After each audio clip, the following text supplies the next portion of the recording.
In the hallowed halls of academia, where degrees and pedigrees are the currency of respect, there walked a man who possessed neither yet fooled everyone.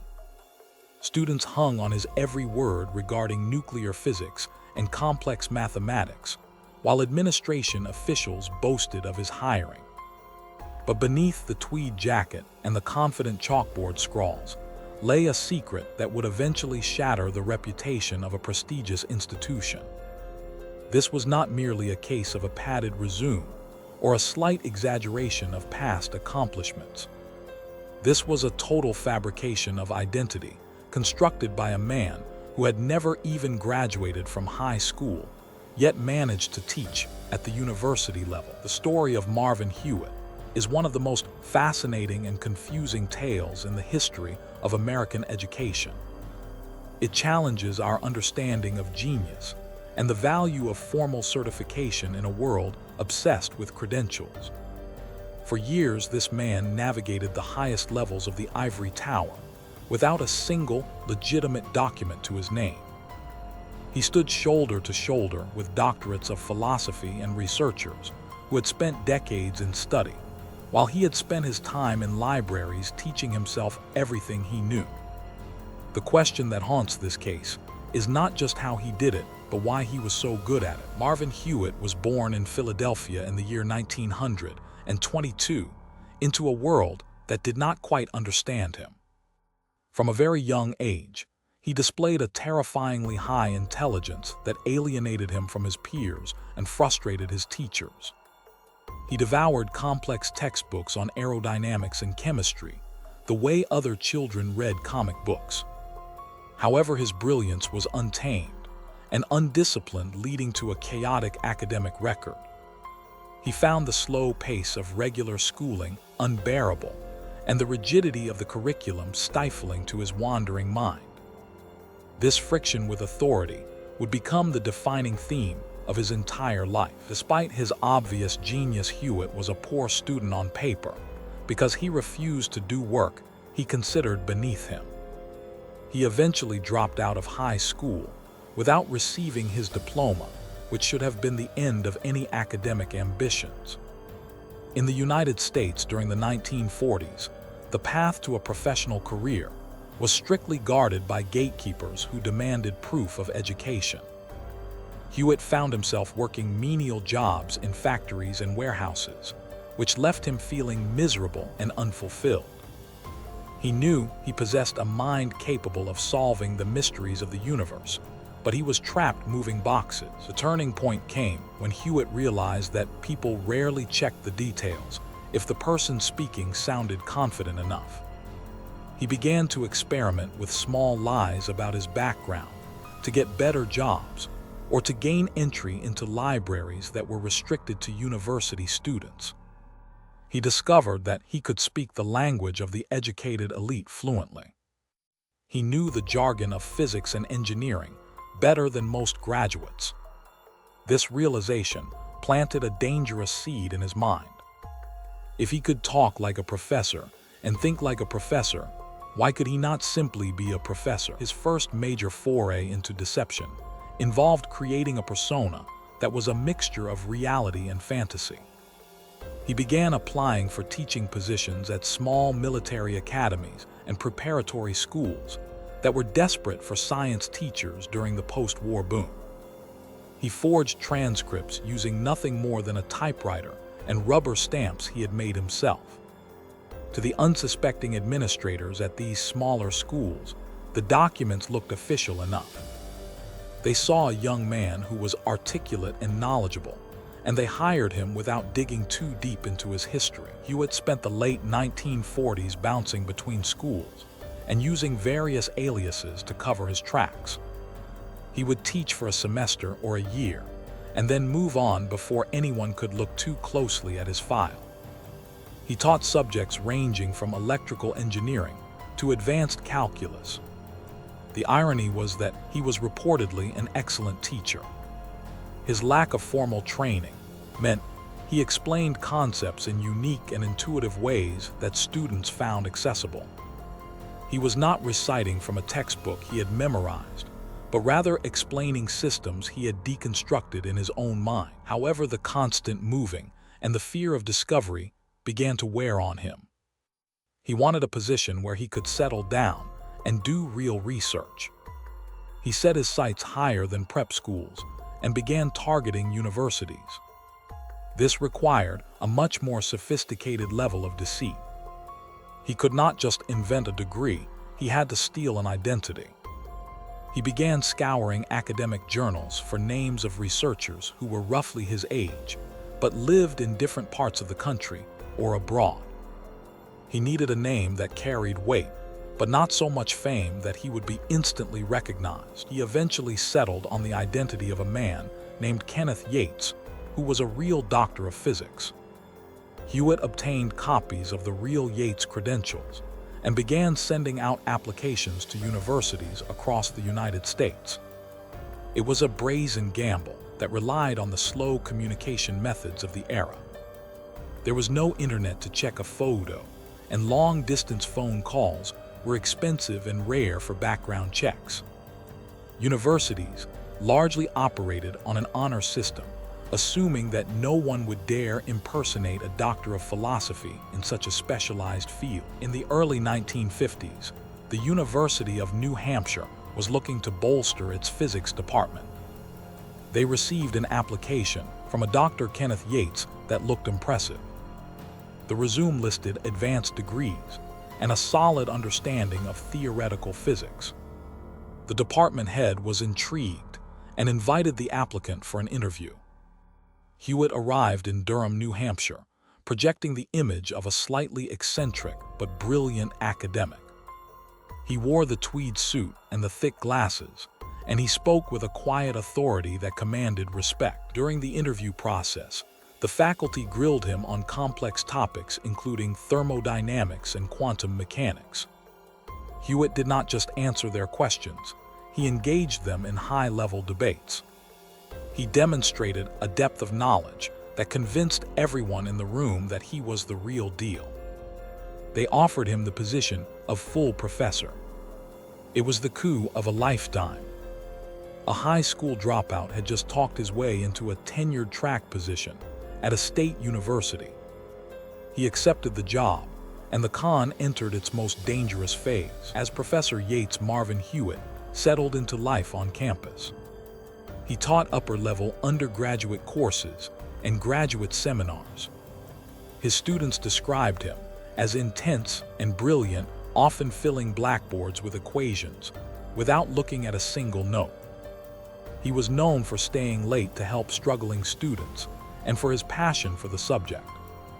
To the outside world, he was the model of a successful academic. But inside, Hewitt was living a nightmare of anxiety. Every time the phone rang or a stranger walked into his office, he feared the game was up. The deeper he got into the academic world, the harder it became to hide. He was expected to publish research papers and attend conferences. This was a trap. If he published a paper under the name Kenneth Yates, the real Kenneth Yates might see it. If he went to a conference, he might run into someone who knew the real man. Hewitt had to come up with constant excuses for why he was not publishing. He claimed he was working on a classified government project or a magnum opus that was not ready for release. Despite these challenges, Hewitt managed to befriend several prominent physicists. He held his own in conversations with some of the brightest minds of the 20th century. This is the most baffling aspect of the story. He was not just faking the credentials, he was actually doing the work. He had the intellect of a world-class physicist. If he had simply gone to college, he likely would have been a star student. Instead, he was a criminal fraud waiting for the inevitable collapse of his house of cards. The unraveling began with a simple clerical error and a coincidence. A colleague at the university was looking into the background of the faculty for a catalog update. They noticed some discrepancies in the dates on the transcripts Hewitt had provided. It was nothing major at first, just a few timelines that did not quite match up. However, this colleague happened to know someone at the institution where the real Kenneth Yates had studied. A casual inquiry was made, just to clear up the confusion about the dates. The response from the other institution was confusing. They confirmed that Kenneth Yates was indeed a graduate, but the description did not match the man teaching in New Hampshire. The real Yates was described differently in physical appearance. Suspicion began to brew within the administration. They did not want to accuse a respected professor of fraud without proof, but the doubts were growing. They decided to reach out to the real Kenneth Yates directly to see if he was currently employed in New Hampshire. The real Kenneth Yates was found working at a completely different university in another state. He had never been to New Hampshire and had certainly never applied for a job there. The administration at the University of New Hampshire was stunned. They realized they had an imposter in their midst. The man teaching their students and grading their exams was a ghost. The police were notified, and a quiet investigation was launched to determine the true identity of the man they knew as Dr. Yates. Detectives began to dig into the past of the imposter. They traced his movements back through his previous teaching jobs and eventually stumbled upon his real name. Fingerprints or past employment records linked the professor to Marvin Hewitt, the high school dropout from Philadelphia. The revelation was shocking. The university president was informed that their star physicist did not even have a high school diploma. The scandal was poised to be enormous. The university decided to confront Hewitt quietly to avoid a public spectacle if possible. They called him into a meeting with the dean and the police. When faced with the evidence, Hewitt did not fight. He slumped in his chair and admitted everything. He told them his real name and the story of his life. He explained that he just wanted to teach and that he knew he was capable of doing the job. There was a tragic sadness to his confession. He was not a malicious con man stealing money. He was a desperate intellectual stealing a career. The news broke, and it became a national sensation. Newspapers across the United States ran headlines about the phony professor. The public reaction was mixed. Many were outraged that a fraud could infiltrate a university, but many others were amused and even impressed. There was something undeniably appealing about the story of a self-taught man outsmarting the establishment. Hewitt became a sort of folk hero, for a brief moment representing the triumph of raw talent over bureaucratic gatekeeping. The students at the University of New Hampshire were among his biggest defenders. Many of them wrote letters to the administration and the newspapers stating that Hewitt was the best teacher they had ever had. They argued that if he knew the material and could teach it effectively, the piece of paper shouldn't matter. This sparked a debate about the nature of education that continues to this day. Does the degree make the teacher, or does the knowledge make the teacher? However, the legal system and the academic establishment could not be so forgiving. Hewitt was charged with obtaining money under false pretenses and forgery. The university had to scrub his name from their records and reassure parents that their children were being taught by qualified professionals. The embarrassment for the administration was deep. They had to overhaul their hiring practices to ensure such a thing could never happen again. Interestingly, the courts were relatively lenient on Hewitt, perhaps recognizing that his crime was born of a desire to contribute to society rather than to harm it. He did not face a long prison sentence. Instead, he was stripped of his position and barred from teaching. The tragedy for Hewitt was that his teaching career was over. The one thing he was truly good at, and the one thing he loved, was now forever out of his reach. After the scandal died down, Hewitt tried to live a normal life. He moved to a different state and took jobs in industry where his lack of a degree was less of a barrier, or where he could work based on demonstrated skill rather than credentials. But he always missed the classroom. He continued to read physics journals and keep up with the latest discoveries, but he was now an outsider looking in. The The brilliance that had once captivated lecture halls was now confined to his own living room. The case of Marvin Hewitt exposed the flaws in the blind trust we place in titles. It showed that institutions are often more concerned with the appearance of expertise than the verification of it. In the 1950s, it was easy to slip through the cracks. Today, with digital databases and instant background checks, it would be nearly impossible for a Hewitt to exist. We have traded the romance of the imposter for the security of the verified, yet the story leaves us with a lingering sense of loss. Here was a mind that could have contributed greatly to science if it had been nurtured differently. If the educational system had been flexible enough to accommodate a genius who hated high school structure, Hewitt might have become a real doctor of physics. Instead, his potential was wasted on a lifelong game of hide and seek. He spent more energy covering his tracks than he did solving physics problems. Marvin Hewitt eventually passed away in obscurity, far removed from the academic fame he had briefly stolen. But his legacy remains as a cautionary tale and a curious historical footnote. He proved that intelligence is not defined by a diploma. He forced us to ask what we really value in our teachers and our experts. Is it the paper on the wall or the mind in the head? There are rumors that even after his exposure, Hewitt continued to help students with their homework in the towns where he lived. He could never quite turn off the teacher inside him. He remained a physicist at heart, even if the world refused to acknowledge him as one.